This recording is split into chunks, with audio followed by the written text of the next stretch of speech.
प्रेमी परमेश्वर, आपके सन्मुख में शाम के समय आते हैं। आपने सुंदर सा मौका हमारे जीवन में दिया, इसलिए आपका धन्यवाद देते प्रभु जी। फिर से आपने प्रभु जी हमें इकट्ठा होने के लिए मदद किया, इसलिए आपका धन्यवाद देते प्रभु जी। प्रभु जी, जिस कार्य के तहत प्रभु जी आपने हमें चुना है, वो कार्य को पूरा करने के लिए प्रभु जी हमारी मदद करिए प्रभु जी। और प्रभु जी, आपको और करीब से चख कर देखने के लिए प्रभु जी, हमारे जीवन में प्रभु जी और आपको करीब से जानने के लिए हम सबको मदद करिए प्रभु जी। प्रभु जी, इस बाइबल स्टडी को आपके हाथों में देते प्रभु जी।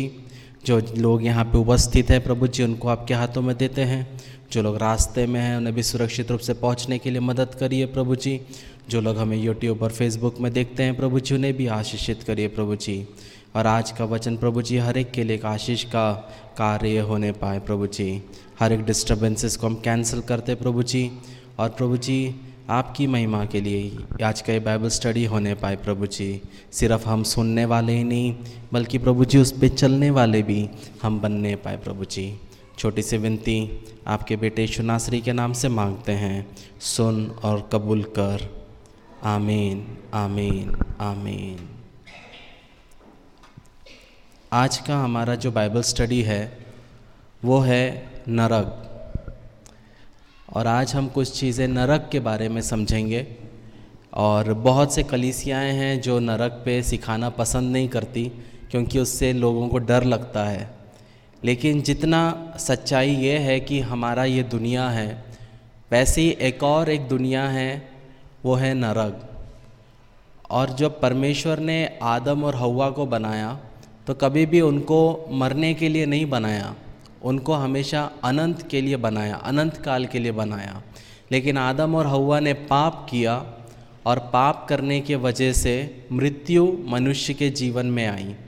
और मृत्यु आने के वजह से हमारा जो शरीर था वो मरने लगा। लेकिन जो आत्मा है वो अमर है, वो कभी मरेगा नहीं। तो जब हम परमेश्वर के वचन को देखते हैं, हर एक व्यक्ति जो इस पृथ्वी पे था, है और रहेगा, वो या तो स्वर्ग में रहेगा या फिर वो नरक में रहेगा। जब हम दानियल 12 उसका 2 और 3 पढ़ते हैं, डैनियल चैप्टर 12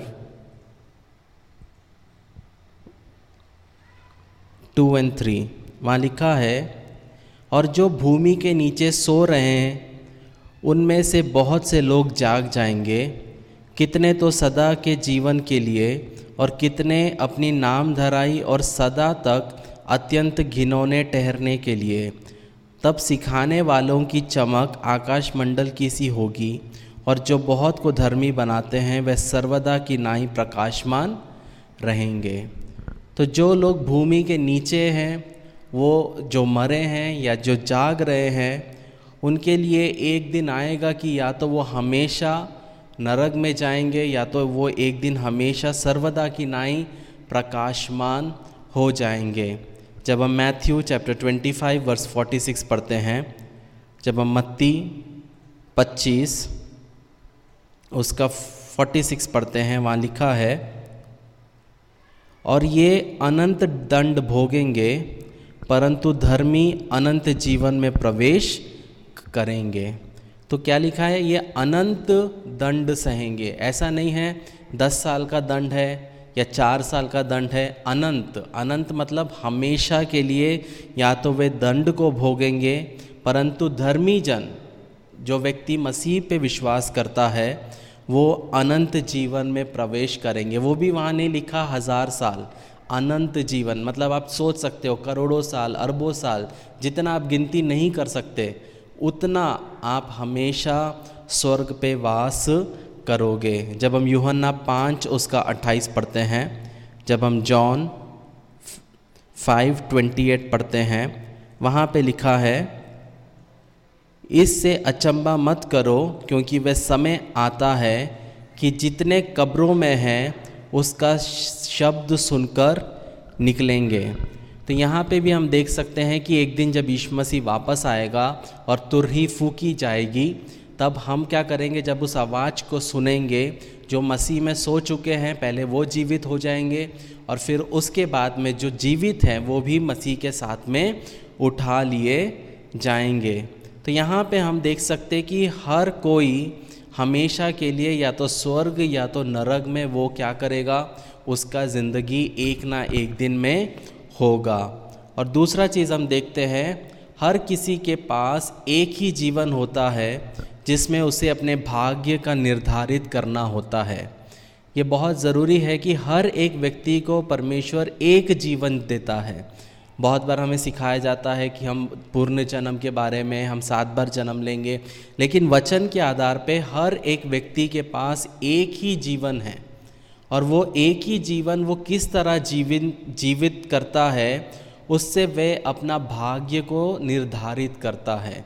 मतलब जिस तरह आप जियोगे वो डिटरमाइन करेगा कि क्या आप हमेशा स्वर्ग में रहोगे या आप नरक में रहोगे। अगर आप पाप में चलोगे, आप व्यभिचार में रहोगे, अगर आप शराब पीते रहोगे, दुनियादारी में जियोगे, एक साथ आप 2 नाव पे सवार करोगे, तो आपका जीवन क्या है, आप नरक की ओर अपने आप को लेके जा रहे हैं। लेकिन वहीं पे आप दुनिया की चीज़ों को छोड़ के पवित्र जीवन जीते हुए परमेश्वर के साथ जब आप आगे चलोगे, तब आपके लिए एक स्वर्ग रखा गया है। जब हम हिब्रूज चैप्टर 9 वर्स 27 पढ़ते हैं, इब्रानियों 9 उसका 27, वहाँ लिखा है, और जैसे मनुष्यों के लिए एक बार मरना और उसके बाद न्याय का होना नियुक्त है।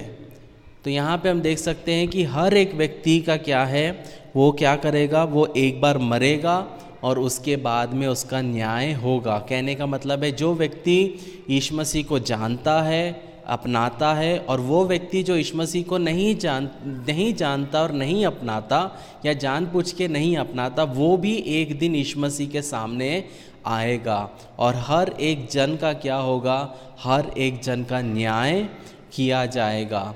तो चाहे आप मसीह पे विश्वास करो या ना करो, एक दिन आपको यीशु मसीह के सामने में खड़ा होना ही पड़ेगा। लेकिन उस दिन जब हम खड़े होंगे, तब उस दिन हम न्याय के लिए खड़े रहेंगे और वहाँ पे हम बच नहीं सकते, वहाँ पे हम पश्चाताप नहीं कर सकते।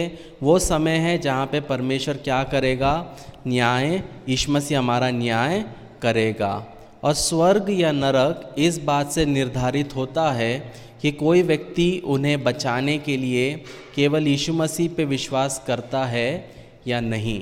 मतलब जो स्वर्ग और नरक में आप जाओगे, ये सिर्फ एक चीज़ डिटरमाइन करता है, निर्धारित करता है कि क्या आपने अपने जीवन में यीशु मसीह को अपने जीवन का उद्धारकर्ता के रूप में स्वीकार किया है या नहीं।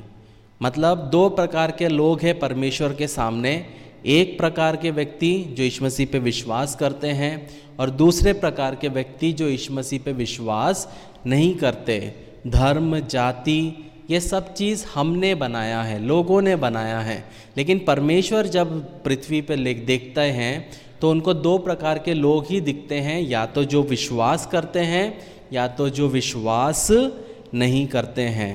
तो सवाल ये उठता है कि ये नरक परमेश्वर ने बनाया ही क्यों?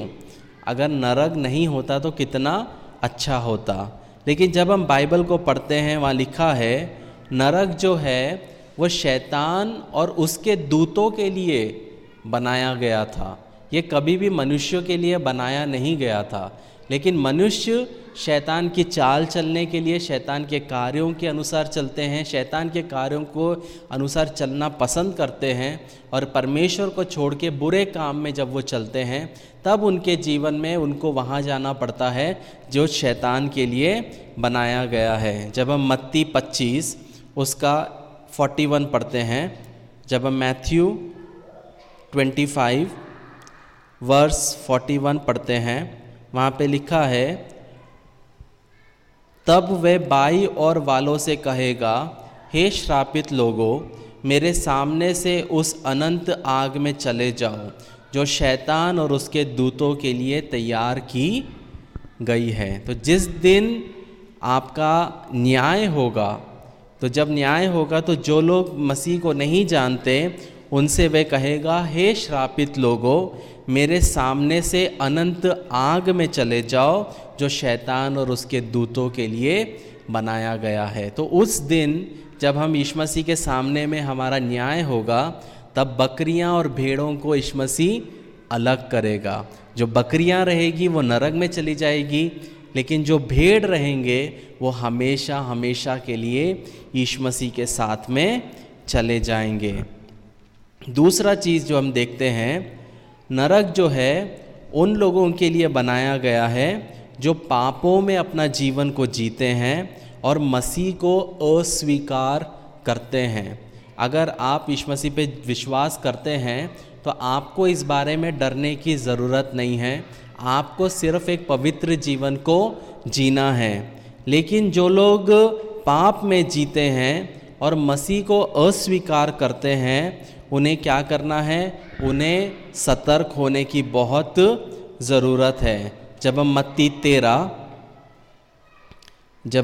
13 उसका 41 और 50 पढ़ते हैं, मत्ती 13 उसका 41, उसमें लिखा है, मनुष्य का पुत्र अपने स्वर्गदूतों को भेजेगा और वे उसके राज्य में से सब ठोकर के कारणों को और कुकर्म करने वालों को इकट्ठा करेंगे। और फिर उसका 50वां वचन कहता है, वहाँ रोना और दांत पीसना होगा। तो यहाँ पे हम देखते हैं 49वां वचन जब लिखा है, वहाँ लिखा है, जगत के अंत में ऐसा ही होगा, स्वर्गदूत आकर दुष्टों को धर्मियों से अलग करेंगे और उन्हें आग के कुंड में डालेंगे, वहाँ रोना और दांत पीसना होगा। तो ये हमको लगता है कि ये सिर्फ बाइबल में है, ऐसा कभी नहीं होगा। ऐसा बिल्कुल एक दिन इस पृथ्वी पर होगा, लेकिन वो परमेश्वर के समय पे होगा। तो हमें समझना है कि नरक सिर्फ उनके लिए है जो यीशु मसीह पे विश्वास नहीं करते या यीशु मसीह पे विश्वास करते हुए पाप की ज़िंदगी जी रहे हैं, दुनिया के अनुसार जी रहे हैं, एक पवित्र जीवन वो नहीं जी रहे हैं। तीसरा चीज़ जब हम नरक के बारे में समझते हैं, तब वो ये है कि नरक एक सचेत पीड़ा है। सचेत पीड़ा मतलब कॉन्शियस, मतलब आप वो पीड़ा को क्या कर सकते हैं, जो यातना है, उत्पीड़न का एक जगह है। जब हम मत्ती 13 उसका 50 पढ़े हैं, वहाँ पे क्या लिखा है? पहला चीज़, वहाँ रोना और दांत पीसना है। मतलब वहाँ पे जब हमें जब गुस्सा आता है, तब हम हमारे दांत को पीसते हैं, दांत को चबाते हैं। क्यों? क्योंकि हम गुस्से में हैं। वो जगह पे लोग रोएंगे और साथ में गुस्से में रहेंगे। क्यों? क्योंकि वो चाहकर भी वहाँ से निकल नहीं सकते।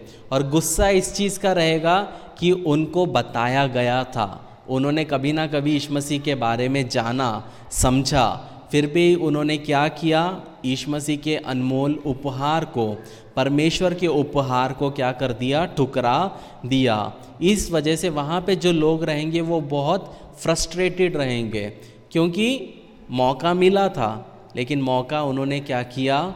उन्होंने मौके को गवा दिया। जब हम मरकुस 9 उसका 48 पढ़ते हैं, मार्क चैप्टर 9 वर्स 48, वहाँ पे लिखा है, 47 में लिखा है, जहाँ उनका कीड़ा नहीं मरता और आग नहीं बुझती, क्योंकि हर एक जन आग से नमकीन किया जाएगा। तो वो एक ऐसा जगह है जहाँ पे कीड़े हैं, वो कीड़े आपको खाएंगे और वो कीड़े आपके शरीर में घुसेंगे, हर एक तरफ से वो आपको खाएंगे, लेकिन वहाँ पे आप मरोगे नहीं। कहने का मतलब है, आप जब जलते हैं, तो हम जब दुनिया में जलते हैं तब क्या होता है कि जब जलने के बाद हम मर जाएंगे, लेकिन नरक का आग ऐसा नहीं है। नरक का आग आपको खाता जाएगा, वो आपको जलाएगा, फिर आपको फिर से एक शरीर मिलेगा और फिर से वो आपको जलाते जाएगा, लेकिन आप वहाँ पे कभी मरोगे नहीं। कीड़े आपको खाएंगे, आपको वो सहना है, लेकिन आप उसमें से कभी निकल नहीं पाओगे। तो वो सोचना ही हमारे लिए कितना मुश्किल है।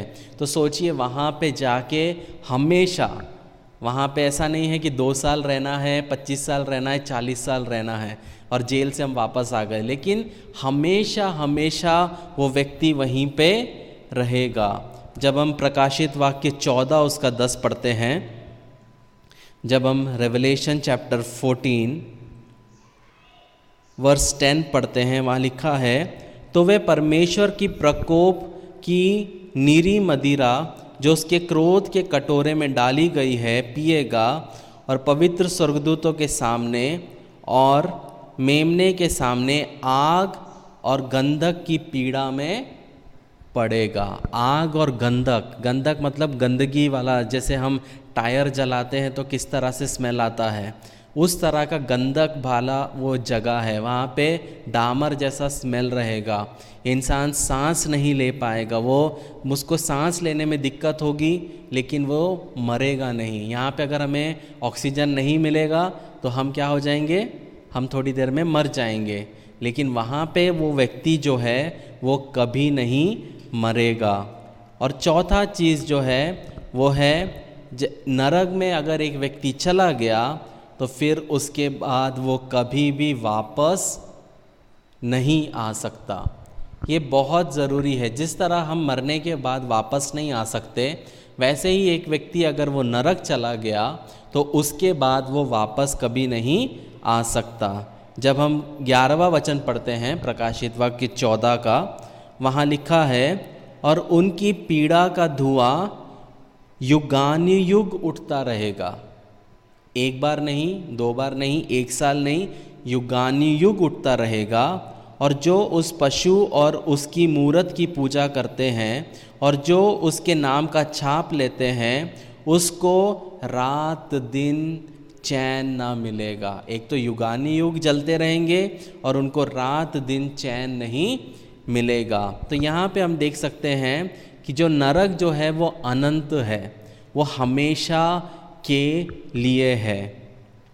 और अगर हम प्रकाशित वाक्य 20 उसका 15 पढ़ते हैं, प्रकाशित वाक्य 20 उसका 15, वहाँ पे लिखा है, और जिस किसी का नाम जीवन की पुस्तक में लिखा हुआ ना मिले वह आग की झील में डाला जाएगा। जिस प्रकार जिस दिन आपने यीशु मसीह पे विश्वास किया, उसको अपने जीवन का उद्धारकर्ता के रूप में स्वीकार किया, उस दिन आपका नाम जीवन की पुस्तक में लिखा गया है। लेकिन जब हम प्रकाशित वाक्य पढ़ते हैं, वहाँ पे हम एक जगह देखते हैं कि ये जीवन की पुस्तक से आपका नाम हटाया भी जा सकता है। ऐसा नहीं है कि आपने जीवन की पुस्तक में नाम हो गया है तो वो हमेशा वहाँ रहेगा। इसलिए हमें जीवन के आखिरी सांस तक हमें क्या करना है, यीशु मसीह पे विश्वास करना है, उसके बताए हुए रास्ते पे चलना है, ताकि वो जीवन का मुकुट जो उसने हमारे लिए रखा है, वो जीवन के मुकुट को हम पा सके, और वो जीवन की पुस्तक में जो नाम है वो नाम कभी मिटने ना पाए हैं। लेकिन बहुत सारे लोग नरक के बारे में गलत भी सिखाते हैं। पहला जो लोग कहते हैं वो ये कहते हैं कि परमेश्वर दूसरा मौका देगा। दूसरा मौका का एक व्यू पॉइंट है लोगों का कि मृत्यु के बाद भी नरक से बचने का एक उपाय है।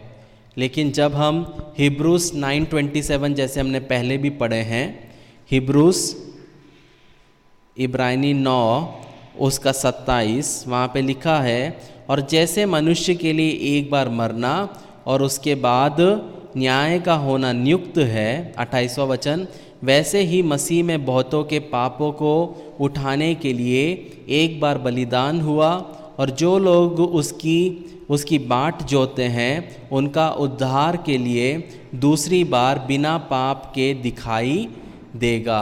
तो जब हम 27वां वचन पढ़ते हैं, वहाँ लिखा है मनुष्य के लिए एक बार मरना और उसके बाद न्याय होना नियुक्त है। तो जो लोग ये सिखाते हैं कि अगर आप यीशु मसीह पे विश्वास करते हैं तो आपकी मृत्यु होगी, लेकिन फिर भी आपको एक मौका मिलेगा कि आपका आत्मा बचाए जाए, वो क्या है, वो सरासर झूठ है। अभी पिछले दिनों मुझे एक सिस्टर ने मैसेज किया, उन्होंने बोला कि मेरा भाई की मृत्यु हो चुकी है, मैं चाहती हूँ कि आप प्रार्थना करें कि मेरा भाई स्वर्ग में जाए, तो मैंने उनको एक ही चीज़ कहा कि ये मेरे प्रार्थना करने से हो नहीं सकता, क्योंकि वचन ऐसा हमें नहीं सिखाता। तो ये बाइबल हमें नहीं बोलता है कि एक मरने के बाद कोई व्यक्ति के लिए, उसकी आत्मा के लिए प्रार्थना करो कि वो स्वर्ग चले जाए। आप जैसा बोओगे वैसा काटोगे। मेरा विश्वास मेरी पत्नी को नहीं बचा सकता, मेरा विश्वास मेरे बच्चों को नहीं बचा सकता, मेरा विश्वास आपको नहीं बचा सकता, आपका विश्वास आपको बचाएगा। इसलिए बहुत ज़रूरी है कि हम कभी भी दूसरे को देखकर ज़िंदगी को ना जिए कि वो कैसा जी रहा है, वो कैसी जी रही है, क्योंकि उनके जीने से आपका जीवन नहीं सुधर सकता। लेकिन हमको खुद को, जैसे हम खुद नहाते हैं, क्या हम बोलते हैं क्या पापा मम्मी नहा लिए, ठीक है मेरे को नहाने की ज़रूरत नहीं है? क्या ऐसा होता है क्या? नहीं, हमको साफ रहना है तो हम खुद नहाते हैं। वैसे ही अगर हम चाहते हैं कि अनंत काल में हम यीशु मसीह के साथ रहे, तो जीवन के आखिरी सांस तक हमें क्या करना है? हमें उस पर विश्वास करते हुए पवित्र जीवन जीना है। दूसरा जो सिखाया जाता है, विचार जो सिखाया जाता है, वो है सर्वभौमिकता। सर्वभौमिकता का मतलब ये है सभी हमेशा के लिए बचाए जाएंगे। कहने का मतलब है भले आप यीशु मसीह पे विश्वास करो या ना करो, आप बचाए जाओगे, आपका प्राण नष्ट नहीं होगा। ये भी जो विचार है जो सिखाया जाता है, ये सरासर गलत है। बाइबल ये नहीं सिखाता है। बाइबल क्या सिखाता है? जब यूहन्ना 3:16 हम पढ़ते हैं, यूहन्ना 3:16, उसमें लिखा है, क्योंकि परमेश्वर ने जगत से ऐसा प्रेम रखा कि उसने अपना इकलौता पुत्र दे दिया, ताकि जो कोई उस पर विश्वास करे वो नाश ना हो परंतु अनंत जीवन पाए। तो परमेश्वर ने अपने इकलौते पुत्र को इसीलिए भेजा ताकि जो कोई उस पर विश्वास करे वो नाश ना हो परंतु अनंत जीवन पाए। अगर परमेश्वर जानता, अगर ऐसा होता कि एट दी एंड मरने के बाद सभी स्वर्ग जाते, तो क्या परमेश्वर अपने पुत्र को भेजता? परमेश्वर ने अपने पुत्र को नहीं भेजा। पर परमेश्वर जानता है कि एक दिन क्या होगा, इंसान मरेगा और पाप का कीमत क्या है? मृत्यु है। तो इसीलिए परमेश्वर ने क्या किया? अपने पुत्र को इस पृथ्वी पर भेजा ताकि जो कोई उस पर विश्वास करे वो नाश ना हो परंतु अनंत जीवन पाए। इसी ही चैप्टर का जब हम 36वां वचन पढ़ते हैं, वहाँ लिखा है, जो पुत्र पर विश्वास करता है अनंत जीवन उसका है, परंतु जो पुत्र की नहीं मानता वो जीवन को नहीं देखेगा, परंतु परमेश्वर का क्रोध उस पर रहता है। क्या कहता है? जो पुत्र पर विश्वास करता है अनंत जीवन उसका है, परंतु जो पुत्र की नहीं मानता वे जीवन को नहीं देखेगा, अर्थात वो नरक में चला जाएगा, परंतु परमेश्वर का क्रोध उस पर बना रहेगा। तो ये बहुत ज़रूरी है कि ये समझना कि अगर आपके ज़िंदगी में कोई आके आपको बोलता है कि तू कुछ भी कर ले, तू एक दिन स्वर्ग जाएगी, तू एक दिन स्वर्ग जाएगा, तो पाप कर ले, कुछ भी कर ले, यीशु मसीह मर चुका है तेरे पापों के लिए, तो लाइसेंस मिल गया है कि तू गलत काम कर सकता है, कर सकती है, तो वो सरासर क्या है? वो सरासर झूठ है। तीसरा चीज़ जो बहुत सारे लोगों में सिखाया जाता है वो ये है कि जिस तरह एक जानवर की मृत्यु होती है और जानवर मरता है, उसकी ज़िंदगी ख़त्म हो जाती है।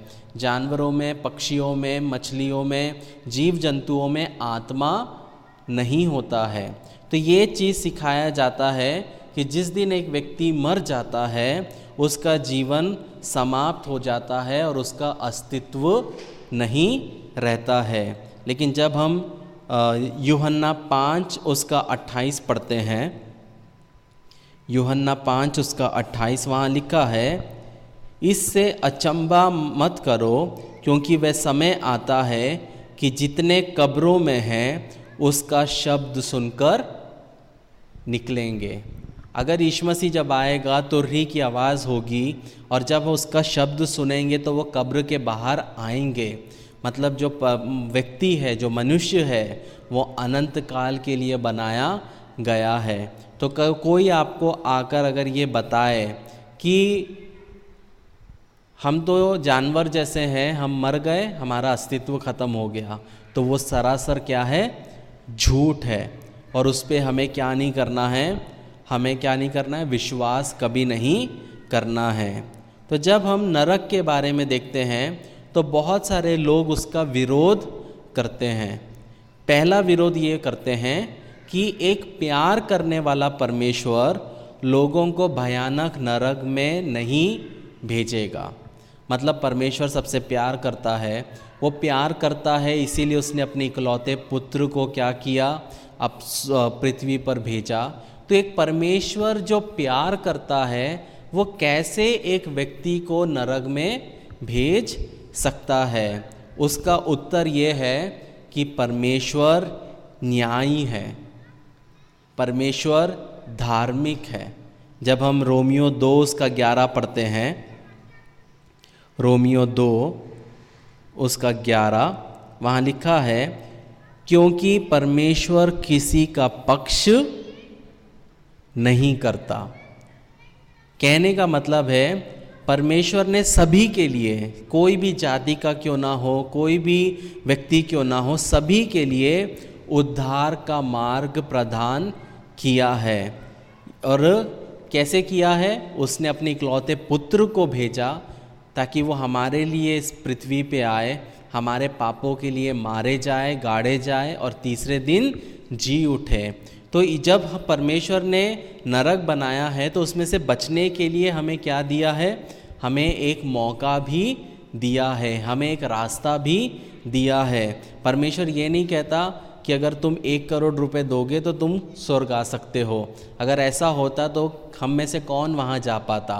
शायद कुछ करके वो लोग 1 करोड़ जमा लेते, लेकिन वो चले जाते। लेकिन वैसा नहीं है। परमेश्वर ने पैसा नहीं रखा है, परमेश्वर को इस दुनिया का कुछ नहीं चाहिए। सिर्फ परमेश्वर चाहता है आप विश्वास करें, और वो विश्वास के द्वारा इतना अच्छा चीज़ हमेशा हमेशा के लिए परमेश्वर के साथ में हम रह सकते हैं। तो आप बोलोगे जिन लोगों ने विश्वास नहीं किया, जिन लोग यीशु मसीह को नहीं जानते, उनका क्या? जब हम बाइबल पढ़ते हैं तो वो प्राकृतिक तौर पे, जिन्होंने कभी यीशु मसीह के बारे में सुना नहीं, लेकिन वो नेचर के थ्रू, वो जब यीशु मसीह उनसे बात करता है, जब एक व्यक्ति, एक समझदार व्यक्ति जो भले यीशु मसीह को नहीं जानता, लेकिन जब वो ये समझता है कि ये सूरज और चंद्रमा तो बने हैं, लेकिन इसको भी बनाने वाला कोई है, इसलिए मैं मूर्ति पूजा कभी नहीं करूँगा और मैं अच्छे से चलूँगा, तो वो अपने कॉन्शियस की नहीं, हमारा कॉन्शियस जो है, चाहे हम मसीह पे विश्वास करें या ना करें, एक व्यक्ति कैसा भी क्यों ना हो, उसका कॉन्शियस उसको गवाह देता है। एक व्यक्ति चोरी करने जाता है, उसका कॉन्शियस उसको बोलता है कि ये तू गलत कर रहा है। गाली गलौज देंगे तो अंदर से आता है कि वो कॉन्शियस है। तो जो यीशु मसीह को नहीं जानते, उनका जो न्याय होगा उनके कॉन्शियस के अनुसार होगा। जब हम यूहन्ना 3:16-17 पढ़ते हैं, वहाँ पे हम देख सकते हैं कि यीशु मसीह ने एक मार्ग क्या किया है? खोला है। यूहन्ना 3 उसका 16-17 क्या कहता है? क्योंकि परमेश्वर ने जगत से ऐसा प्रेम रखा कि उसने अपना इकलौता पुत्र दे दिया, ताकि जो कोई उस पर विश्वास करे वो नाश ना हो परंतु अनंत जीवन पाए। परमेश्वर ने अपने पुत्र को जगत में इसलिए नहीं भेजा कि जगत पर दंड की आज्ञा दे, परंतु इसलिए कि जगत उसके द्वारा उद्धार पाए।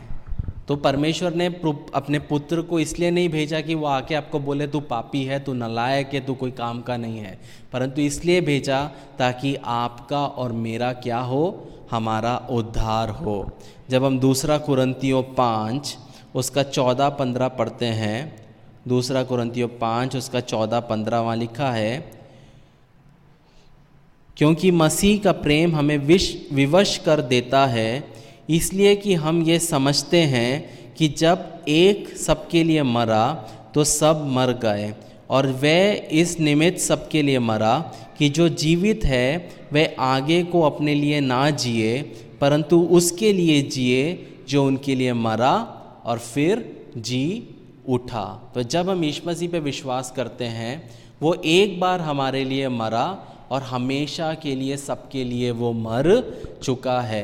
तो अभी मैंने जो पाप किया है उसके लिए वो मरा है, जो पाप मैंने कल किए उसके लिए वो मरा है, और आने वाले पाप जो मैं करूँगा उसके लिए भी वो मरा है। तो क्या इसका मतलब है कि मैं पाप करते जाऊँ? नहीं, इसका मतलब है कि वो एक ही बार हमेशा के लिए मरा है, लेकिन वो हमारे आत्मा को बचाने के लिए। हमें उसको आदर और सम्मान करते हुए क्या करना है? हमें चलते जाना है। जब हम रोमियो 1 उसका 20 पढ़ते हैं, रोमियो 1 उसका 20, वहाँ पे लिखा है, क्योंकि उनके अनदेखे गुण अर्थात उसकी संतान सामर्थ और परमेश्वरत जगत की सृष्टि के समय से उसके कामों को द्वारा देखने में आते हैं, यहाँ तक कि वे निरुत्तर है। इस कारण कि परमेश्वर को जानने पर भी उन्होंने परमेश्वर के योग्य बड़ाई और धन्यवाद ना किया, परंतु व्यर्थ विचार करने लगे, यहाँ तक कि उनका निर्बुद्धि मन अंधेरा हो गया। और जब हम 19वां वचन पढ़ते, वहाँ लिखा है, इसलिए कि परमेश्वर के विषय का ज्ञान उनके मनों में प्रकट है, क्योंकि परमेश्वर ने उन पर प्रकट किया है। तो जो व्यक्ति ने यीशु मसीह के बारे में कभी नहीं सुना, उसके बारे में 19वां वचन कहता है कि परमेश्वर के विषय का ज्ञान उनके मनों में प्रकट है। हमारे कॉन्शियस, हमारे मन में, हम भले उसको जानते नहीं होंगे, लेकिन हमारे मनों में क्या है हम जानते हैं। एक व्यक्ति को जब आप जाके बोलोगे कि माता पिता का आदर करना चाहिए, आपको शराब नहीं पीना है, आपको गलत काम नहीं करना है, तो वो बोलेगा ये तो चीज़ मुझे पता है। क्या उसने कभी बाइबल पढ़ा? नहीं पढ़ा। लेकिन परमेश्वर जो है, परमेश्वर का जो गुण जो है वो हमारे मनों में है। तो जो लोग परमेश्वर को नहीं जानते, उनको मौका नहीं मिला, वो उनके मनों के अनुसार परमेश्वर यीशु मसीह एक दिन क्या करेगा? उनका न्याय करेगा। तीसरा चीज़, परमेश्वर उन्हें ढूंढेगा जो उससे ढूंढते हैं। मतलब परमेश्वर क्यों हमें नरक से बचाता है? क्योंकि हम उसे क्या करते हैं?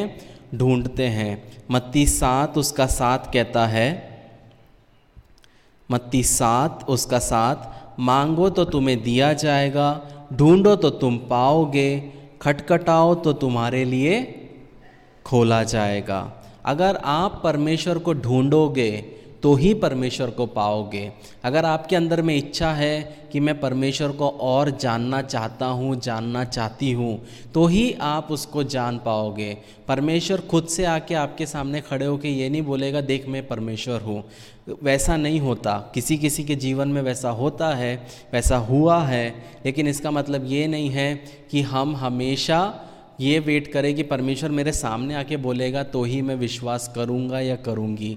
पर हमें क्या करना है? हमें उसे क्या करना है? हमें उसे ढूंढना है, हमें उससे मांगना है कि प्रभु जी मैं तेरे को और अच्छे से जानना चाहता हूँ, मैं आपको और अच्छे से जानना चाहती हूँ, मेरे विश्वास को और बढ़ाइए ताकि मैं उस अपने जीवन में और विश्वास में बढ़ सकूँ। तो चौथा चीज़ जो है, जो सवाल है कि एक प्यार करने वाला परमेश्वर कैसे लोगों को भयानक नरक में भेज सकता है। इसीलिए क्योंकि परमेश्वर लोगों को नरक नहीं भेजता, वे खुद उसे चुनते हैं। परमेश्वर ने लोगों के लिए रास्ता खोल दिया है। परमेश्वर चाहता है कि लोग उसके पास आए, लेकिन लोग जो चुनाव करेंगे उसके अनुसार उनके जीवन में होगा। जब हम रोमियो 1 उसका 18 पढ़ते हैं, रोमियो 1 उसका 18वां लिखा है, परमेश्वर का क्रोध तो उन लोगों की सब अभक्ति और अधर्म पर स्वर्ग से प्रकट होता है जो सत्य को अधर्म से दबाए रखते हैं। कहने का मतलब है परमेश्वर सभी लोगों के ऊपर में प्रकट करना चाहता है अपनी महिमा को, अपने कार्य को, लेकिन लोग क्या करते हैं, सत्य को अधर्म से दबाए रखते हैं। तो हमारे जीवन में हमको क्या करना है, हमारे जीवन में जो सत्य है, जब परमेश्वर सच्चाई बताता है, जब परमेश्वर का वचन आता है, तब हमें अधर्म के कामों से उसको दबाना नहीं है, बल्कि अपने जीवन में हमें क्या करना है और परमेश्वर को मौका देना है कि परमेश्वर जो हमें जिस कार्य के लिए चुना है वो कार्य को हम और बढ़ा सके। दूसरा चीज़ लोग विरोध करते हैं कि मनुष्य के पाप के लिए नरक बहुत कठोर दंड है। लोग ये बोलते हैं कि लोग तो छोटा सा पाप करते हैं, उसके लिए इतना बड़ा दंड देने की क्या आवश्यकता है। जब हम पहला पत्रस 1 उसका 14 और 15 पढ़ते हैं, वहाँ लिखा है, और आज्ञाकारी बालकों की नाई अपनी अज्ञानता के समय की पुरानी अभिलाषाओं के सदृश ना बनो, परंतु जैसे तुम्हारा बुलाने वाला पवित्र है, वैसे ही तुम अपने सारे चाल चलन में पवित्र बनो, क्योंकि लिखा है कि पवित्र बनो क्योंकि मैं पवित्र हूँ। दूसरा चीज़ क्या है, मनुष्य के लिए पापों के लिए नरक बहुत कठोर दंड है। क्यों? उसका उत्तर ये है, परमेश्वर पवित्र है और परमेश्वर चाहता है कि जो लोग उस पर विश्वास करते हैं वो भी पवित्र जीवन जिए। कहने का मतलब है कि इसका मतलब क्या ये है कि मनुष्य पाप नहीं करेगा? मनुष्य पाप करेगा, पर मनुष्य से पाप होगा। लेकिन मनुष्य को क्या करना है, अपने पापों की गलती मानना है और पापों की गलती मानकर क्या करना है, बदलाव लाना है और वो पाप को इंजॉय नहीं करना है। अगर आप एक पाप कर रहे हो और उसको इंजॉय कर रहे हो, तब वो पाप की माफ़ी मिलना कठिन है। लेकिन जब आप वो पाप से नफ़रत करोगे, तभी आप उस पाप में से निकल के बाहर जाओगे। और हर एक पाप, चाहे वो छोटा हो या बड़ा, पाप क्या है? पाप है।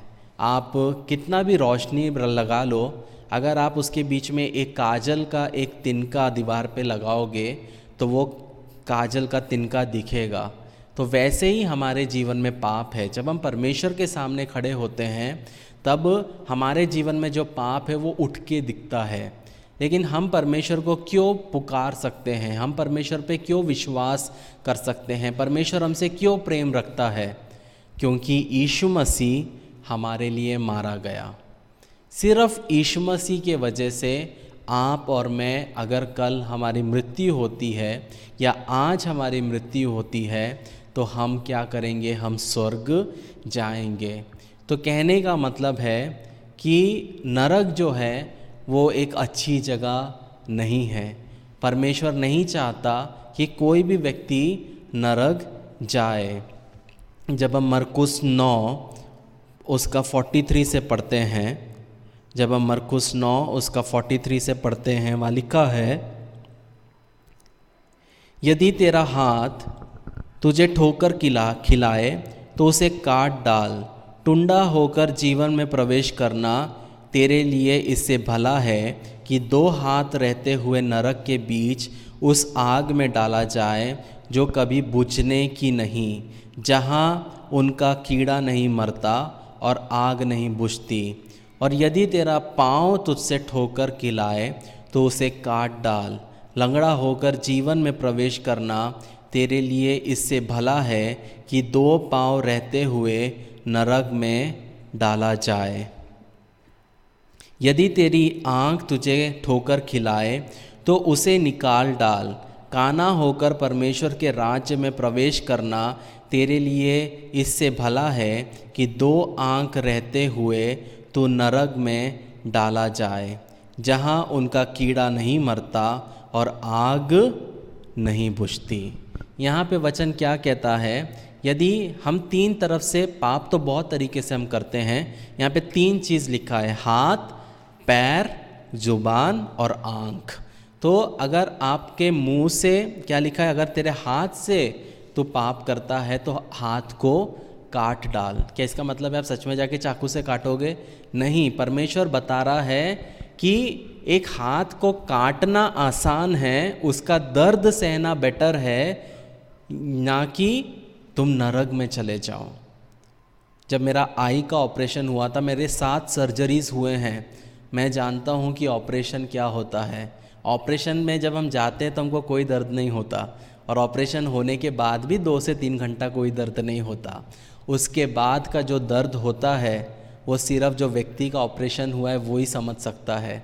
जब मेरा पेट में 32 टाँके लगे हैं, ये पेट पूरा खुला हुआ था, और जब मैं 6 से 7 दिन मैं जैसे एक मछली तड़पता है वैसे मैं बिस्तर पे तड़पा हूँ, तो मैं जानता हूँ कि दर्द क्या है। तो यीशु मसीह कहता है कि अगर तेरा हाथ तुझे ठोकर खिलाए तो तू उसे काट डाल। मतलब हाथ काटोगे तो आपको दर्द होगा, लेकिन आप पाप मत करो, क्योंकि नरक इस दर्द से बढ़कर है। या अगर आपकी आँख आपसे पाप कराए तो आँखों को निकाल दो, वो अंधा रहना चलेगा, लेकिन नरक में जाके जलना नहीं चलेगा। अगर आपके पैर आपसे पाप कराते हैं, आप नहीं चाहते शराब पीने जाएं, आप नहीं चाहते व्यभिचार करने जाएं, आप नहीं चाहते गलत संगति करने जाएं, पैर को काट दो। एक जगह पे पड़े रह के मर के जीवन में अत्यंत अनंत काल के जीवन में यीशु मसीह के साथ प्रवेश करना बेटर है कि 2 पैर है और हम दोनों पैर के साथ में नरक जाएं। कहने का मतलब क्या है प्रियो, कि यीशु मसीह नहीं चाहता कि आपका और मेरा प्राण नष्ट हो। यीशु मसीह नहीं चाहता कि हमारा प्राण, हमारा आत्मा का विनाश हो। जब हम नरक के बारे में देखते हैं तो नरक जो है एक ऐसा जगह है जहाँ पे कंटिन्यूसली पीड़ा है। आज हमारे पास हमें जब गर्मी होती है तब हम एसी ऑन कर लेते हैं, या तो कूलर ऑन कर लेते हैं, पंखा ऑन कर लेते हैं, लेकिन कभी कभी ऐसी परिस्थिति रहती है कि हमको रोड में धूप में खड़ा रहना पड़ता है। हम उस धूप को नहीं सह पाते और हम भागते हैं कि कहाँ पेड़ मिल जाए, कहाँ ठेला मिल जाए। हम एक साधारण से धूप को नहीं सह सकते, तो सोचो हमेशा हमेशा आग के अंदर रहना क्या है। तो नरक जो है वो एक ऐसा जगह है जहाँ पे हमेशा पीड़ा रहेगा। दूसरा, नरक में हमेशा एक सेपरेशन है, अलगाव है, आप परमेश्वर से दूर किए जाओगे। अभी आपके पास समय है, आप परमेश्वर को पुकारोगे, वो आपकी सुनेगा, लेकिन जब आप नरक में चले जाओगे, आप कितना भी पुकार लो, आप वहाँ से आपको कोई भी मदद नहीं कर पाएगा। तीसरा, नरक में अनंत अंधकार है। जब हमारे यहाँ लाइट जाती है तो हम एकदम से सोचते हैं मोमबत्ती जलाए, मोबाइल का टॉर्च ऑन करते हैं, क्योंकि हमें अंधेरा पसंद नहीं है। रात को भी हम 0 बल्ब लगा के सोते हैं क्योंकि अंधेरा पसंद नहीं है। लेकिन नरक एक ऐसा जगह है जहाँ पे सिर्फ अंधेरा है, वहाँ पे शैतान है, शैतान के संगति वाले दूत है, और वो तुम्हें हमेशा क्या करते रहेंगे, ताड़ना देते रहेंगे। चौथा चीज़, नरक में आपकी बहुत अच्छी याददाश्त है। याददाश्त मतलब मेमोरी। जब हमको लगता है हम मरने के बाद सब चीज़ भूल जाएंगे, ऐसा बिल्कुल नहीं है। जब हम मरेंगे और जब हम नरक में भी रहेंगे, बचपन से लेके बड़े तक आपने जो जो पाप किया आपको स्मरण रहेगा, और वो स्मरण आता रहेगा, और आप तब सोचोगे यार मैं तो भवन में तक गया था, मैं तो 3-4 संडे अटेंड भी किया था, की थी, काश मैं तब सीरियस हो जाती, या काश मैं तब सीरियस हो जाता। मैं तो चर्च जाता था, मैं 1.5 साल गया, मैं 2 साल गया, मैं 10 साल गया, काश मैं सीरियसली जी लेता। वो सब मेमोरी आपके अंदर में रहेगी। जब हमारे जीवन में जब कोई एक्सीडेंट होता है, जब मेरा एक्सीडेंट हुआ था, मैं कार के इतना नीचे था, मैं इंडिका कार मेरे ऊपर थी, मेरा ये हाथ यहाँ पे था। जब मेरा वो एक्सीडेंट से बाहर में आया तब 1 महीने तक मैं गाड़ी चलाने से डरता था, क्योंकि जब भी देखो तो ऐसा लगता है मेरे साथ एक्सीडेंट होने वाला है। लेकिन परमेश्वर ने बल दिया, सामर्थ्य दिया। लेकिन कहने का क्या मतलब है? कहने का ये मतलब है कि हमारे जीवन में जो घटना हम घटती है वो हम पर प्रभाव करती है। वैसे ही जब हम नरक जाएंगे तब हमें क्या होगा? हमें याद आएगा हर एक वो मौका जो हमने क्या किया है, खोया है। और 5वां चीज़ जो है वो ये है कि नरक जो है वहाँ जाना आपके और मेरे हाथ में है। मतलब ये एक ऐसा जगह है जहाँ पे जाना हम अवॉइड कर सकते हैं, जहाँ पे जाना हम टाल सकते हैं। मतलब आपको अगर कोई होटल में जाना है तो यह आपके ऊपर है कि आपको जाना है कि नहीं। वैसे ही परमेश्वर ने आपको क्या दिया है? चॉइस दिया है कि क्या तेरे को नरक चाहिए कि नहीं चाहिए। क्यों? क्योंकि जब हम दूसरा पत्रस 3:9 पढ़ते हैं, दूसरा पत्रस 3:9 वहाँ लिखा है, प्रभु अपनी प्रतिज्ञा के विषय में देर नहीं करता जैसी देर कितने लोग समझते हैं, पर तुम्हारे विषय में धीरज धरता है और नहीं चाहता कि कोई नाश हो, वरन ये कि सबका मन फिराव का अवसर मिले। परमेश्वर नहीं चाहता कि आपका और मेरा नाश हो। परमेश्वर नहीं चाहता हमारे नेबर्स, हमारे जो साथ में रहते हैं, हमारे परिवार का, रिलेटिव्स का नाश हो। इसीलिए वो हमें हर एक दिन क्या करता है? एक मौका देता जाता है कि बेटा सुधर जा, बेटी सुधर जा, क्योंकि जहाँ तू जाएगी वहाँ वो जगह अच्छा नहीं है। अगर एक आग जल रहा है और एक चींटी अगर आग के ऊपर जाती है, आग के पास जा रही है, आप हाथ रख के रोकोगे, लेकिन वो चींटी अंधी होने के वजह से आपके हाथ के ऊपर से चलेगी और फिर से वो आग के पास ही जाएगी। वैसे ही मनुष्य है। मनुष्य क्या है? आत्मिक तौर पे अंधा है। और जब उसको कोई आके बोलता है कि मत कर, गलत रास्ते पे मत जा, तो भी वो एक चींटी के नाई जो अंधी है, वो भी अंधे होते हुए वो हाथ के ऊपर से क्रॉस करके वो क्या करता है?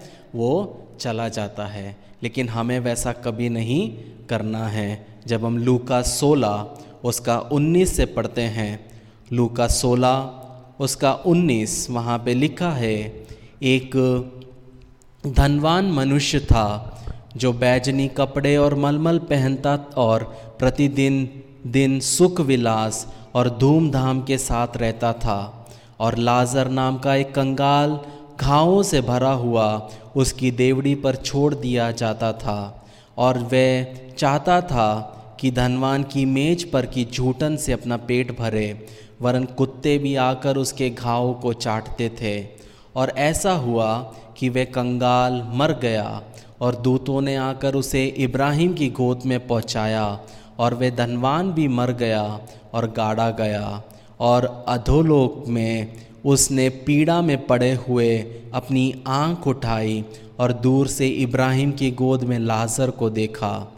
और उसने पुकार कर कहा, हे पिता इब्राहिम, मुझ पर दया करके लाजर को भेज, ताकि वह अपनी उंगली का सिरा पानी में भिगोकर मेरी जीभ को ठंडी करे, क्योंकि मैं इस ज्वाला में तड़प रहा हूँ।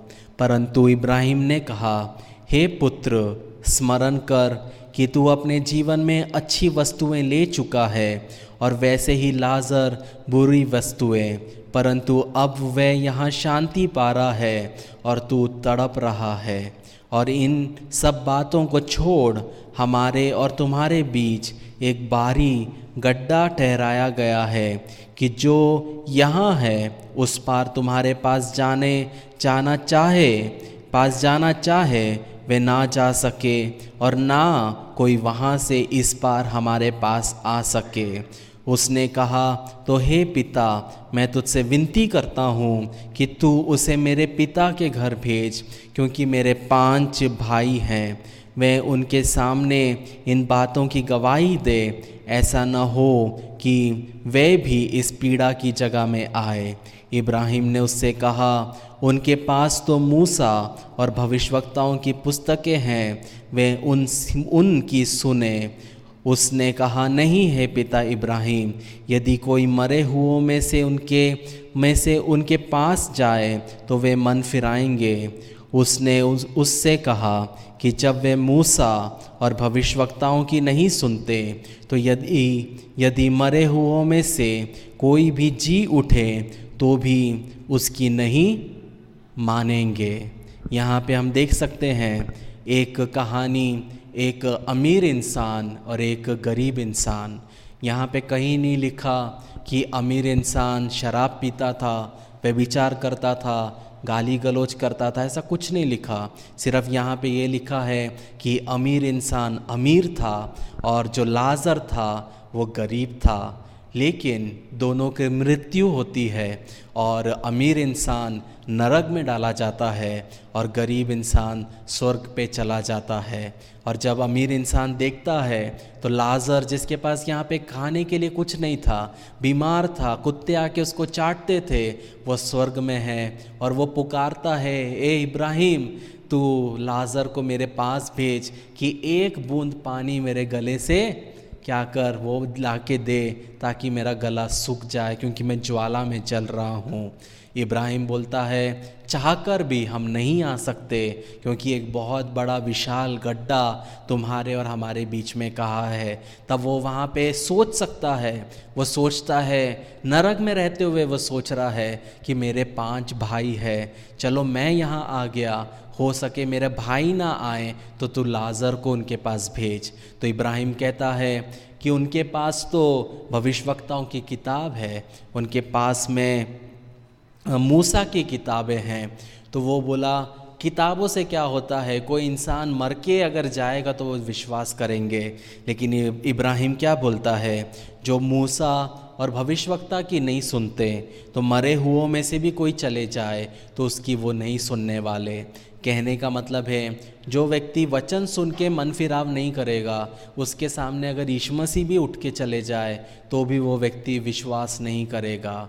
लेकिन ऐसा क्यों हुआ कि अमीर व्यक्ति नरक गया और जो गरीब व्यक्ति था वो स्वर्ग गया? सिर्फ एक कारण था, अमीर व्यक्ति अमीर था, गरीब व्यक्ति गरीब था। इसका क्या मतलब है? इसका तात्पर्य ये है कि अमीर व्यक्ति को परमेश्वर ने ज़्यादा आशीषें दी, लेकिन उसके लिए एक बड़ा सा टेस्ट, एक परीक्षा रखा। वो क्या था? लाजर, कि तेरे को मैंने सब कुछ दिया, तेरे जीवन में पैसा दिया, धन दिया, दौलत दिया, खाना दिया, कपड़े दिए, लेकिन तेरे घर के सामने में एक भूखा नंगा पड़ा है, क्या तू उसकी मदद करेगा कि नहीं करेगा? और जब इस अमीर व्यक्ति ने उस गरीब की मदद नहीं की, उस वजह से वो नरक में चला गया। प्रियो, जब हम मसीह में हैं, जब हम परमेश्वर में हैं, तब हमारे साथ में हर एक जो व्यक्ति है, वो हर एक व्यक्ति के बारे में सोचना हमारा काम है। जो लोग मेरे साथ रहते हैं उनके बारे में सोचना मेरी जिम्मेदारी है। मैं बड़े से बंगले में रह सकता हूँ, ऐश और आराम की ज़िंदगी जी सकता हूँ, लेकिन अगर मेरे सामने में कोई गरीब है, अगर मैं चाहते हुए, जानते हुए कि वो घर में उसके कुछ नहीं है, मैं कुछ नहीं करूँगा, तो वो स्वर्ग चला जाएगा, लेकिन मैं नरक चले जाऊँगा। हम दुनिया के नज़र में बोल सकते हैं, मेरे पास घर है, बंगला है, गाड़ी है, बैंक बैलेंस है, मेरे पास परमेश्वर की सब आशीषें हैं। परमेश्वर की सारी आशीषें होते हुए भी मैं नरक जा सकता हूँ। क्यों? क्योंकि परमेश्वर हमारे जीवन में ऐसे ऐसे लोगों को रखता है जो टेस्ट है।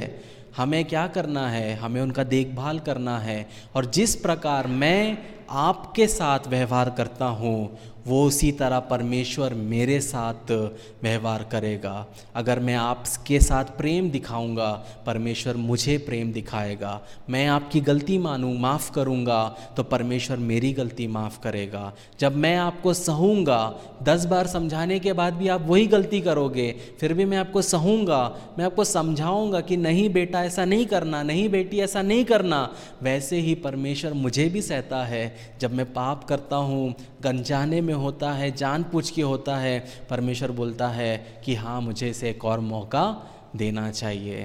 प्रियो, नरक में जाना बहुत आसान है, लेकिन वैसे ही स्वर्ग जाना भी आसान है, लेकिन दुख भरा है, कठिनाई भरा है, मुश्किल भरा है। नरक में आप दुनिया के नहीं चलोगे तो बहुत आसानी से आप नरक चले जाओगे। इसलिए मैं हमेशा लोगों को कहता हूँ, अगर मसीह में जीना है तो इज़्ज़त से, ईमानदारी से, सच्चाई से चलो। अगर दो नाव पे सवार होना है तो ये बेटर है कि आप दुनिया में जाओ, सभी चीज़ करो, व्यभिचार करो, शराब पियो, सिगरेट पियो, गांजा करो, सब करो, क्योंकि जब तुम नरक जाओगे तो तुमको एटलीस्ट उस चीज़ का क्या नहीं रहेगा, आपको सैडनेस नहीं रहेगा कि चलो मैंने दुनिया में तो इन्जॉय नहीं किया। आप अगर मसीह में चलना चाहते हो तो इज़्ज़त से, ईमानदारी से, सच्चाई से पवित्र जीवन जियो, ताकि आखिर सांस में जब आप यीशु मसीह के सामने जाओ तब आपको जीवन का मुकुट मिलने पाए। आप बोलोगे कि एक पास्टर होते हुए कैसे बोल सकता है कि पाप करो। कहने का मतलब है प्रियो, जो सच्चाई जानता है वो आपको सीधा सीधा बताएगा।